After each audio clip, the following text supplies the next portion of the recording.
भगवान बुद्ध जब छोटे थे, जब उनको बुद्धत्व की प्राप्ति भी नहीं हुई थी, तब भी उनके अंदर प्रेम और करुणा कूट-कूट कर भरी हुई थी। वो किसी भी पशु को अथवा पक्षी को कोई नुकसान नहीं पहुंचाते थे। तो फिर ऐसा कैसे हुआ कि जब वो बुद्ध हो गए, उनको बुद्धत्व प्राप्त हो गया, उसके बाद उन्होंने मांस खाया हो अथवा भिक्षुओं को मांस खाने को कहा हो? ऐसा कैसे हो सकता है? लेकिन सच बात तो ये है कि ना तो बुद्ध मांसाहार करते थे और ना ही किसी को वो कहते थे कि तुम मांस खाओ अथवा किसी जीव को मारो।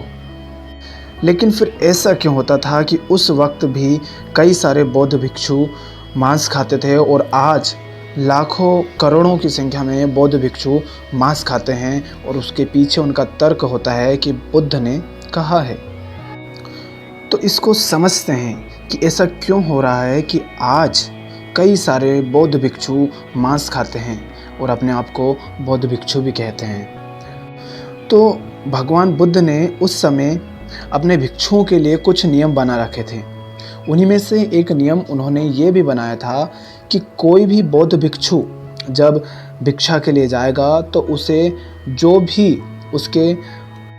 उसे अपने भिक्षा पात्र में जो भी मिल जाएगा, जो भी दे दिया जाएगा, वो उसे ही प्रेम पूर्वक खा लेगा और अपनी पसंद नापसंद वहाँ पर नहीं रखेगा। क्योंकि अगर वो पसंद या नापसंद के चक्कर में पड़ गए तो आगे चल के हो सकता है कि लोग पसंद नापसंद के आधार पर कई सारी ऐसी वस्तुओं का उपभोग करने लग जाएं जो नहीं करना चाहिए, क्योंकि फिर उनको जीभ का स्वाद लग जाएगा, और जब जीभ को स्वाद लग जाता है तो इंसान कई तरह के ऐसे कार्य भी करने लगता है जो नहीं करने चाहिए। एक दिन एक भिक्षु गांव में भिक्षा के लिए जाता है, तो एक ऐसी घटना होती है जो आज से कभी भी किसी भी भिक्षु के साथ नहीं हुई थी। एक चील उड़ता हुआ आता है जिसके मुंह में मांस का टुकड़ा होता है। वो मांस का टुकड़ा उस चील के मुंह से छूटकर भिक्षु के उस भिक्षा पात्र में जाकर गिर जाता है। अब भिक्षु ये समझ नहीं पाता है कि इसको खाऊं या ना खाऊं, क्योंकि एक तरफ तो बुद्ध ने कहा था कि जो भी तुम्हारे पात्र में मिल जाए तुम उसे बिना किसी सवाल के शांतिपूर्वक प्रेम पूर्वक खा लेना, और दूसरी तरफ बुद्ध ने यह भी कहा है कि मांसाहार नहीं करना है, मांस नहीं खाना है। तो बौद्ध भिक्षु समझ नहीं पाया कि इसका क्या करना चाहिए, खाऊं या ना खाऊं।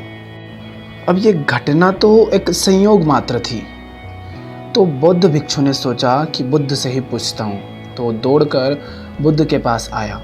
बुद्ध को उसने सारी घटना बताई कि क्या क्या हुआ। तो बुद्ध ने सोचा कि ये तो एक संयोग मात्र है, ऐसा हर बार तो होगा नहीं कि कोई चील आए और वो मांस का टुकड़ा लेकर आए और वो बौद्ध भिक्षु के पात्र में ही डाले। ऐसा हर बार तो होगा नहीं, क्योंकि ये तो संयोग मात्र है, और चील अगर लाती भी है मांस का टुकड़ा तो ज़रूरी नहीं कि वो बौद्ध भिक्षु के पात्र में ही आकर गिरे। बुद्ध ने सोचा कि अगर आज इस बात के लिए कोई नियम बना दिया गया कि ये तुम्हें खाना है, अगर पात्र में आया है उसके बाद भी ये खाना, और अगर पात्र में ये दिया गया है तो ये नहीं खाना है, तो आगे चलकर इनको चुनाव का अधिकार प्राप्त हो जाएगा। तो इसलिए बुद्ध ने सोचा कि इसके लिए कोई नियम बनाना ज़रूरी नहीं है। बुद्ध ने भिक्षु से पूछा कि तुमने तो किसी जीव की हत्या नहीं की है? तो बुद्ध भिक्षु ने कहा हाँ।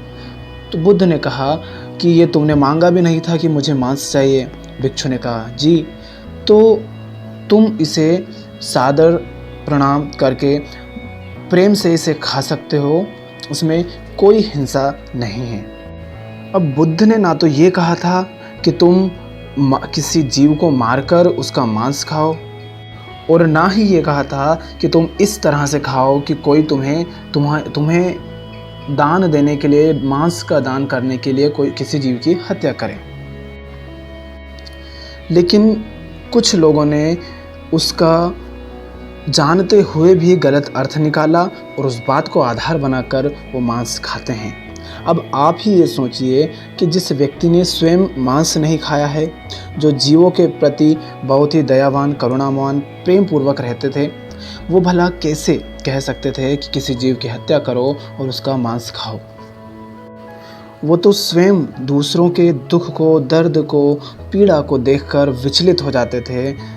उनका पूरा जीवन अगर हम देखें तो कहीं पर भी ऐसा नहीं दिखता है जहाँ पर उन्होंने कोई ऐसा कार्य किया हो जिसमें हिंसा दिखती हो, या अपने स्वार्थवश या अपनी स्वाद के लिए किसी जीव की हत्या की हो। फिर ये कैसे कह सकते हैं कि बुद्ध ने ये कहा है कि मांस खाना चाहिए? अगर तुम थोड़ा सा भी बुद्ध को समझोगे तो तुम कभी स्वीकार नहीं करोगे कि बुद्ध ने मांस खाने को कहा है। बुद्ध ने कहा था कि अगर तुमने किसी जीव की हत्या नहीं करी है और तुमने मांस नहीं मांगा है, अथवा तुमने किसी ऐसे जीव का मांस खाया है जो पहले से ही मर चुका है, तो उसमें कोई हिंसा नहीं है, तुम खा सकते हो।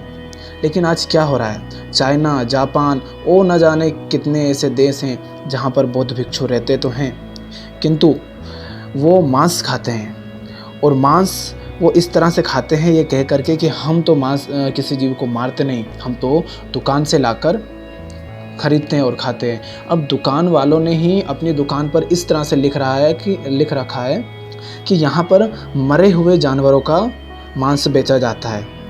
अब इतने जानवर तो रोज़ मरते नहीं हैं, फिर ऐसे करोड़ों भिक्षुओं के भोजन के लिए ये मांस आता कहाँ से है? क्योंकि उन लोगों ने इनके डिमांड को पूरा करने के लिए, इनकी मांग को पूरा करने के लिए जानवरों को मारने का धंधा शुरू कर दिया। और बौद्ध भिक्षु बस ये बहाना बना लेते हैं कि हमने तो मारा नहीं, तो हमने तो हिंसा भी नहीं की, इसलिए हम खा रहे हैं। मैं कहता हूँ कि इसी को कहते हैं पाखंडी, जो बस अपने स्वार्थ के लिए किसी न किसी तरीके से बस बहाने ढूंढते रहते हैं। ऐसे भिक्षुओं से मैं यही कहना चाहूँगा कि तुम अगर खाना ही है तो कम से कम भिक्षु बनकर तो मत खाओ। और एक बात ध्यान रखो, बुद्ध कभी भी मांसाहार के पक्ष में नहीं थे।